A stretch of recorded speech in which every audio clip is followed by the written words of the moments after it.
Hello, everyone. Welcome back to Clikk Chat, where young artists and professional musicians come together to explore music, creativity, and impact.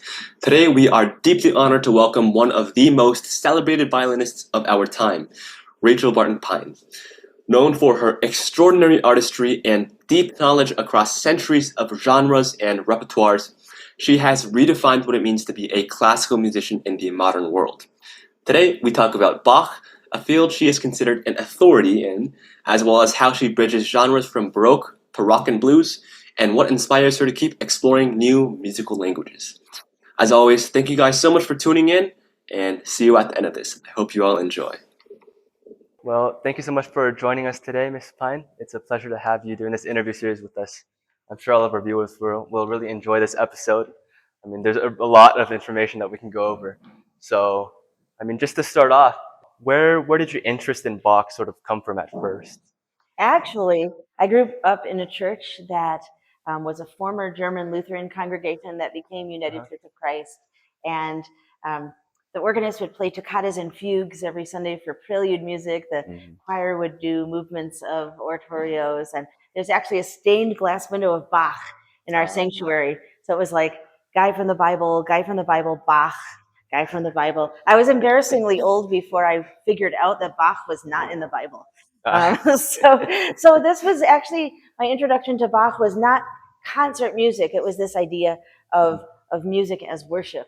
And I always, even his music that was written for a secular setting, I feel like there's still his sense of faith in every note that he wrote, at least for me. Now, of course, many people perform Bach and they might have different beliefs, but I think there's still something that's beyond ourselves when it comes to Bach's music, and we feel spiritually fulfilled playing it. And that's, you know, besides the fact that he's a genius compositionally and everything else, I think this is one of the reasons it's so popular, because somehow this music is nurturing our soul. Right, definitely. So he was the first, or was he one of the first composers you were exposed to? Yes, actually. Okay. So was he your favorite growing up? I would probably have to say yes. Yeah, so I've always loved him, and there were these old German ladies in our congregation. They would, when I was a tiny child, 4 years old, starting to play some small pieces of Bach, and they would say to me, "You must play Bach. It is the music of God."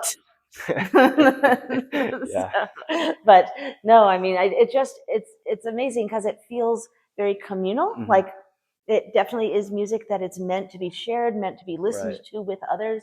But yet there's also something so intensely personal about his music. So if I were all by myself, this is also music that I would feel completely satisfied. Whereas, you know, there's other pieces, if I'm playing Isai or Paganini, I feel like it needs an audience to feel complete. Bach's music you can play just for yourself. I think this is why so many people returned to it during the pandemic. Oh yeah, definitely. Yeah, so more about that personal sense. I know some teachers talk about having that musical instinct within a musician and sort of listening to that when you're playing Bach. So do you think we should disregard it, or do you think we should pay some attention to it, or fully endorse it? This is a great question that goes for any music that we play, that we have to have somehow a collaboration between what we believe to be the composer's intentions, the traditions of their time and place, and so on, and then our own personality, our own musical taste. And so you can hear people on both sides of the spectrum. Sometimes performers are so respectful of the composer that their performance almost sounds detached, like it's going to be only Schubert and not me. But then because it's not going through them, it doesn't reach the audience. Then we have people who said, who cares what I'm playing? It's all about me. And Schubert sounds the same as Shostakovich, sounds the same as Paganini. And it's not, you know, then you're missing the composer.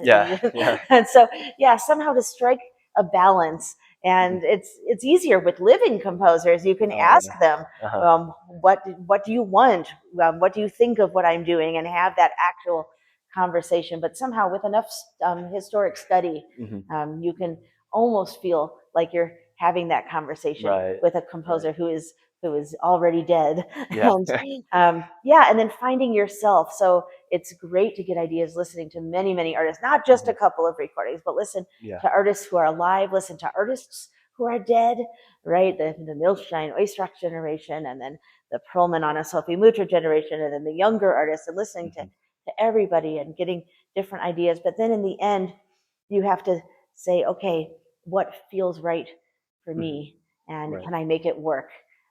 Not to be different, sometimes you hear artists who are like, okay, I'm going to do something that everybody isn't already doing, and then they just sound eccentric and it's not convincing. Which, you maybe everything you do somebody else did, but not all in a row, right? So maybe you're doing this nuance of this artist and this nuance of this artist in the next measure, and you're kind of finding, because everything has already been thought of, everything has already been done before, but the way that you put it together and the way that you do it is going to be the way that only you are doing it. Right. You need that. You need to imbue that sense of identity too. Yeah. And in a way, with Bach, I find that the only way to grow with it is to play it over and over and over and over again, and then it starts to internalize and it starts to evolve. And almost, even if you have ideas, okay, I'm going to take a little time over here. The amount of time you take might depend on your mood that day. It might depend on the acoustic that you're playing in on that occasion. If the audience is small or large, or it's never the same way twice. And that's actually a really beautiful thing about this music, that it can exist in countless variations. Yeah. So more about that accumulation of experience with Bach. You've had a lot of experience and years playing his music. So along the way, were there any sort of like epiphanies or realizations you had, like, oh, this is exactly what I'm going to do from now on, or like this will change my playing like irreversibly? Did you ever have any of those like eureka moments where you actually yes, and I felt very embarrassed with myself for not having seen it previously. So the first movement of the first sonata in G minor, right, the Adagio, is actually a structure where it's 8 measures. It goes from G minor to D minor, right, the next on the circle of fifths, and then it has a 5-bar middle section, and then it goes from, and then it somehow has ended up in C minor, and then 8 bars goes back to G minor. And the first 8 bars and the last 8 bars are exactly the same music, but with many different ornaments, because unlike a lot of Baroque composers, he actually wrote out all of the decorations, which in a way was rude. Like, think about if one jazz player told another jazz player exactly all the notes to play, that would be like preposterous. But for us, all these centuries later, of course, we're very grateful that he left this record of such beautiful ornaments with such perfect taste. And so, because of the ornaments obscuring the melodic line, I didn't realize that the first 8 bars are the exact same music as the last 8 bars. And then when I saw it, I was like, duh, like, how did I miss this all these years? I'm so embarrassed. And it did change. I mean, sometimes you analyze music and it's like intellectually interesting, but it doesn't actually change what you do with the fingers and bow. But in this case, yes, I did try in a more effective way to kind of like show the return to the beginning again, and then also to make sure that both of my first 8 bars and last 8 bars were following kind of the same interpretational path, so that they paralleled each other. Yeah, and I mean, for me personally, when I look at Bach's music, especially a new piece for the first time, it often seems really complex to me. Like, there's a lot of layers and nuance and subtleties. And so on a more technical perspective, as an aspiring Bach violinist, I was wondering, like, how exactly do you interpret the music? Like, there's phrasings, dynamics, vibrato, etc. So do you base your analysis off the music itself, the history, or a combination? Yeah, so for dance movements, the dance beat is always taking precedence. So bourrée, 1, so it's like, and 1, 2, 1, 2, and 1, 2, 1, 2.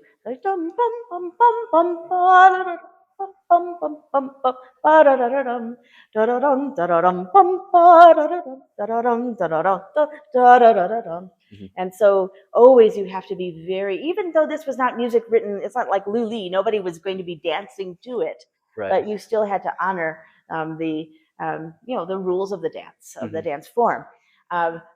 Then secondarily, or primarily, if it's not a dance movement, is the harmony. So is it a tonic chord, a relaxed chord? Is it a dissonance, a diminished chord, or a 7 chord, or something like this? You don't have to be an expert in music theory to hear these things. You don't have to know what they're called, or if you've studied music theory, and you haven't looked at it for a while, you don't have to remember what they're called, but Yeah. you just have to hear what's happening. And especially sometimes with perpetual motion movements in Bach, like it'll go along and it'll be in, you know, minor key, maybe moving through different keys, but still in minor. And then suddenly it's in major, maybe for a while, maybe only for a moment, but such a different emotion, minor versus major. Maybe major is brighter and happier, or maybe major is relaxed and more calm. Yeah. But whatever it is, it's not the same as the minor, and vice versa, of course. And I hear so often people are worrying about the notes, people are worrying about the string crosses, people are worrying about the intonation, and they just barrel right through, and there's no acknowledgement that the whole entire emotion has radically changed. All right. So always, regardless of how difficult Bach is, you always have to be listening to the harmony all of the time. Right. So you mentioned earlier that sometimes it might depend on the mood you're in when you're playing Bach. An interpretation might change slightly. I mean, so are you keeping that general framework in mind every single time? You're still following that structure, but you're adding your own little artistic twirls each time you change something. Exactly. So of course I have the big picture, right? Like, where are my resting points, or where are my destinations? You know, and am I going to do an echo over here, or I'm going to do first time less, second time more, or first time big, second time echo, right? You have to make those kind of decisions ahead of time. Otherwise it sounds unformed. Right. But then exactly how you're doing. Okay, I'm going to do big, and then I'm going to do an echo. But will the echo be, you know, more fluid? Will it be more cutesy? Like, there's different ways you could do that echo, and exactly how I am, you know, the exact nuance of what I'm doing might be different on a different day. And actually, one really nice thing to do is to have slight differences, you know, when you have a repeated section, so that your repeat is not a carbon copy. Well, I don't even know if you know that expression anymore, but an exact replica, right? And so, you know, this is really, really important, and actually of more importance even than adding ornaments. Of course, Bach already has a lot of his own ornaments written into the music, which was, like I said, very unusual among Baroque composers. But sometimes people, whether they're playing Bach or another Baroque composer, they'll get very fixated on, oh, I need to add all these ornaments and stuff like that. But it would be like, you can't put on jewelry if you don't know what your outfit is. Because how will you know what you are decorating? If I didn't know I was wearing this dress, then I wouldn't know to wear these little gold earrings. If I was wearing something black, maybe I would need silver earrings, or big earrings, little earrings, right? So the first thing to do is to really know every phrase, every emphasis. You know, it's really very close to speaking in Baroque music, so that everything has kind of a shape, and especially with like two-note gestures, gesture, Johann, Handel, Vivaldi, that it's never duh or duh the same, but always some kind of, just like you would never talk flatly with no emphasis on any syllable. You have emphasis on the syllable, right? And so always knowing exactly what's happening, and then based on what moments seem a little more important, then you can add little trills and stuff, or if there's a repeat of something, then you can make a slight difference by adding some extra notes. The idea of uniformity and consistency was not a virtue in the 18th century. That would have been considered boring and bad taste, right? So you always, if you do something again, you always do it a little bit different. But that could even be just the amount of, okay, the first time I'm going to do a medium forte, and the second time I'm going to do a più forte. And so that already feels a little bit different in the repeat, even though it's a version of the same kind of thing. Yeah, that makes sense. Just look at sort of the different interpretations of Bach there are, because it seems like every single teacher has like a different approach to playing Bach, and there's so many different methodologies out there. And well, I'm not sure if there's a holy grail of Bach per se, but is there any sort of interpretation or style you judge to be more correct than another one? Well, we can't go back in a time machine and know for sure. We can only do the best that we can with the resources that we have. And certainly there are so many existing treatises about playing music in the Baroque era. And then there are secondary sources where they take ideas from all of the treatises and make some Right. conclusions. And so there lots and lots that you can read. But yeah, I think anybody who says this is the only way, this is the correct way, every other ways are wrong, like that's pretty suspicious. Right. Like I like the way that I play. I feel like it's the best way for me. It makes sense. I can certainly argue intellectually why I like this, and it also just feels good. But I would never say everybody should play it like me, because that would be boring in life. You know, some people like to eat one kind of cuisine, some people another. Like there's room for many ideas. So I think when you're a student, of course, you have to try to, you know, not make your teacher mad at you, and you have to give things a try, and you know, an honest try, and maybe you'll actually come around and be like, oh, actually now this is making sense. I might like this even better. Or maybe you try your best and you're like, this just doesn't work for me. And maybe you have to wait till you graduate to go back to your way. But and then competitions, okay, what do the judges want to hear? And it's always, that's really tricky, because you know, you don't want to be untrue to yourself, because then if you win, it's like somebody else won and not you. But also you don't want to do something that you just know is going to annoy the judges so much that you don't even have a chance, and then why bother? So it's, kind of striking that balance. And I do think that people who play Bach completely like Brahms, that they haven't maybe thought about things quite enough, because these days, like I said earlier, we do try to make a difference in sound, you know, with a really rich, juicy vibrato, you know, slurpy slides, all of these things that are actually needed in, you know, like mid to late romantic music, or first half of the 20th century. It's almost like if you're playing something like Barber Concerto or Wieniawski and you don't have these slides, then it's missing its flavor. It's like playing Corelli with no ornaments. These slides are the ornaments, and people who play too clean, it sounds sterile. But if you put these slurpy slides in Mozart these days, then that just sounds like you're ignorant, because that was not how they played. And you can bring the music to life very excitingly, but cleanly. So you have to know kind of what are the stylistic parameters, and then find yourself within that.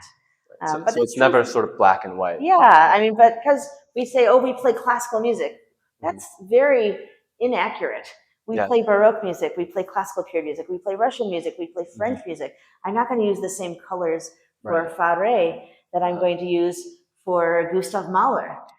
Different sound worlds, and you know, so we're playing many different musical languages, and that's before you even get into traditional music. You know, kind of fiddle styles or jazzy, bluesy things, and so many classical pieces have been inspired by different kinds of folk music or popular music, and then you have to bring those languages into the picture. So we have to be very much multilingual, and be able to find our own voice within each language. Yeah, definitely makes sense.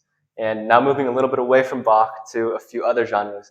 I know you really enjoy, there's contemporary, there's Renaissance, there's medieval, and there's even heavy metal and fiddle. And so I was just wondering, especially for a classical musician, I know the term is very limiting, but where did all those sort of interests come from? Well, basically, I'm just a music nerd, or, well, maybe a good way to describe it is like people say, oh, I'm a foodie, and they love trying different flavors and different cuisines. And I feel like I'm that, except for music. I don't know if there's a term for that, but I just love hearing different kinds of world music, different kinds of rock music, just whatever it is, different composers. And so, I just love discovering as much good music as I possibly can. And I'm not, kind of discriminating like, oh, this kind of music is stupid. Like there's always good examples, even of genres that you don't generally tend to gravitate to. Like, I'm not a big country music person, but certainly there are artists and there are songs that are apps that I think are absolutely great, even if I wouldn't listen to the radio station all day long. Like there's so much good music out there. And I do feel like the more you explore, the more that you enhance your understanding of all music. Now, can I say that playing Metallica made my Bach better? No, not in a direct line, but certainly doing things where I get to improvise, for example. That nurtures my imagination. And I'm not going to change notes in Tchaikovsky, but I'm going to use my imagination with how I'm doing the phrasing and the colors and the timing, right? Because a lot of classical music is not with a metronomic beat. That's one of the special things about our genre or genres, is that there's a flexibility which doesn't exist in a lot of the world's musics, which are very, very steady beat. So how to push and pull the beat, like poetry, that has to be something very imaginative. And so it's a different use of my creativity, but to nurture your creativity in whatever way, whether you're playing a little jazz, whether you're making up your own melodies, whatever you can do to just open up your mind to inspiration, then you can take that inspiration with you to whatever you're playing and come up with even better ideas, and not just, okay, I have to do the notes on the page and the dynamics that my teacher told me, and that you can start to actually have your own original thoughts. Yeah, definitely. And well, actually, I'm really interested in the similarities between classical and heavy metal.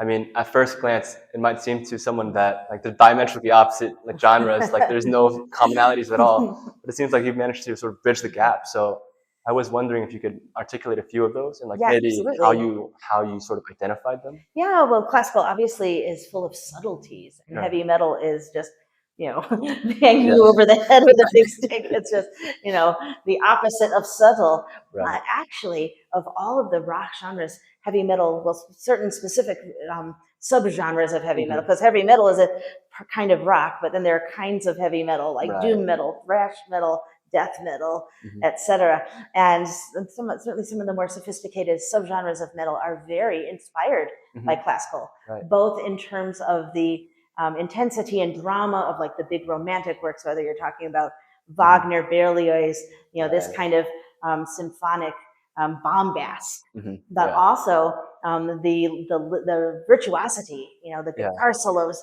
They're taking that from Paganini, from Vivaldi, from all of these violinists that actually preceded the guitarists, and taking a lot of their kind of passages become licks, right? In the rock parlance, but that, and even the persona of artists like Paganini and Liszt with their long hair and larger than life. Maybe they sold their soul, except they really didn't. They just practiced a lot.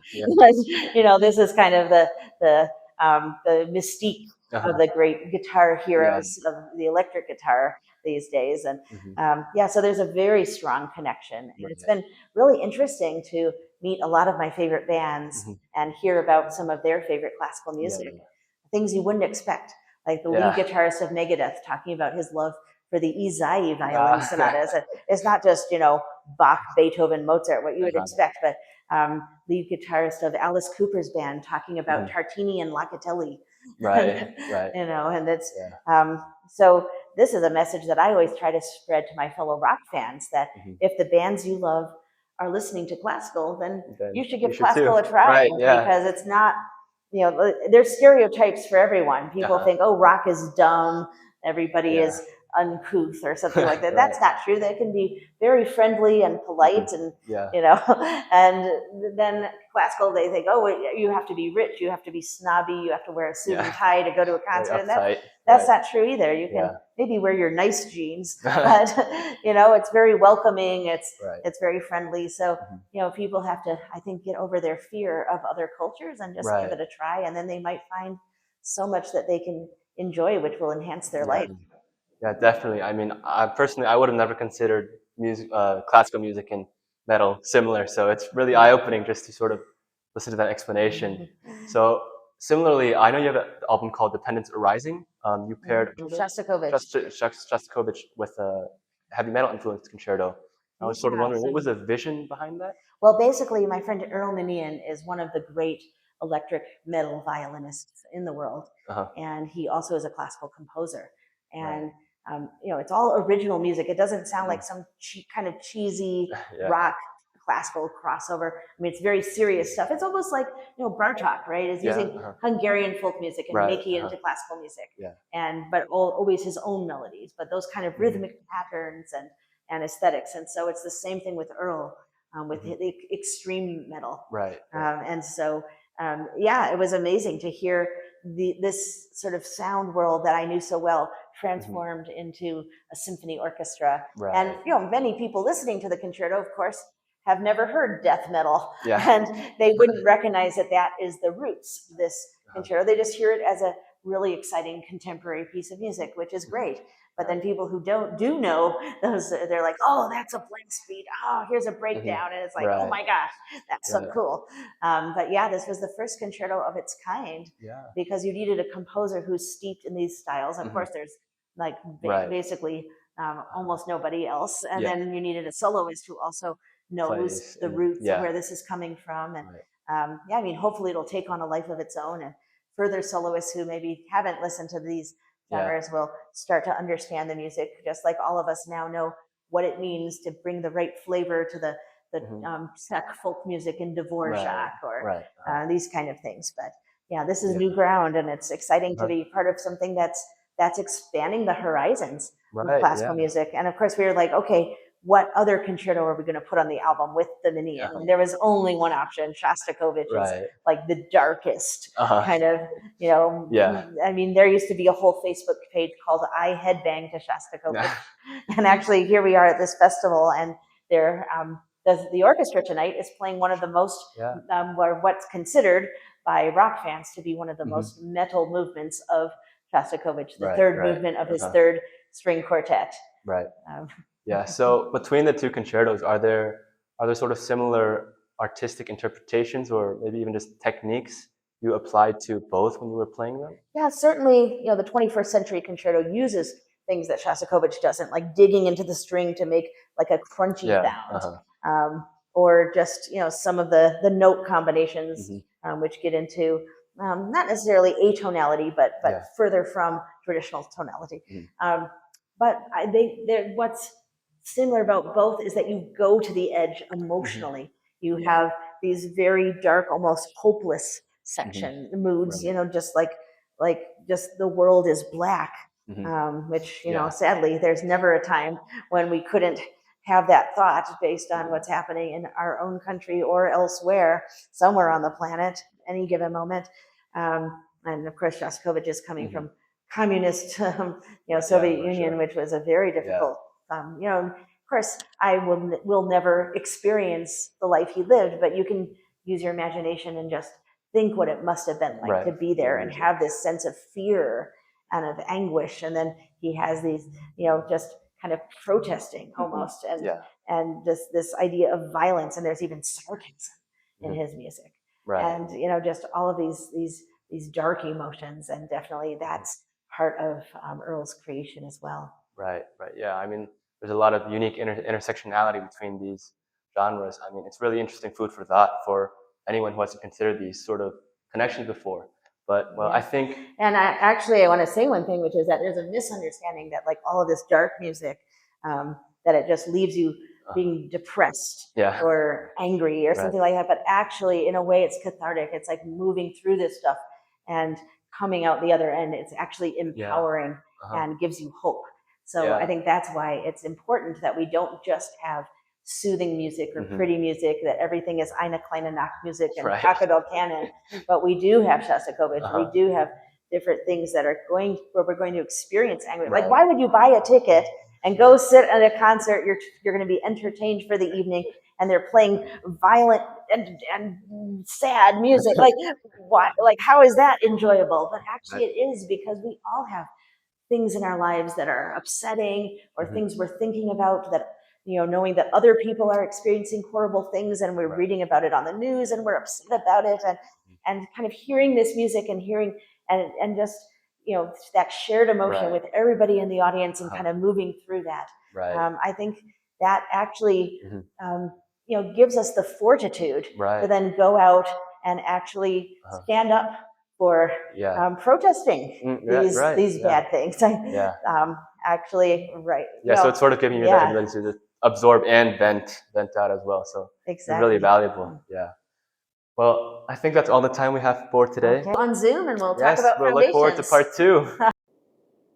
That brings us to the end of part 1 of our discussion with the remarkable Rachel Barton Pine.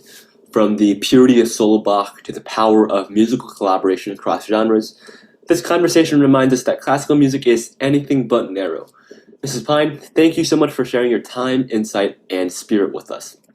Stay tuned for part 2, where we'll explore her approach to performance and recording, as well as the inspiring work of her foundation, the Rachel Barton Pine Foundation. So stay with us, smash that like button and subscribe button, and see you in part 2.